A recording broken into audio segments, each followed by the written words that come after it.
हे माझे पत्र चादण्याला वैकुंठवासी राहतो तयाला नी पत्राचा मजकूर वाचुनी पाहिला भक्त संकटी धावून आला ए वेडी वाकुडी सेवा माझी मान्य करून प्रभू घेतील काय आणि अज्ञान मूढ बालक म्हणून हात मस्तकी धरतील काय तुझे भजन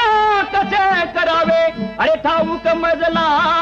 नाही आणि तुझे भजन तूच करून घे अरे कलावान मी नाही कोणी माना कोणी मानू नका यात आमचे काय आणि भगवंताची सर्व लेकुरे एक पिता एक माय दत्त दर्शनला आणि जायाचं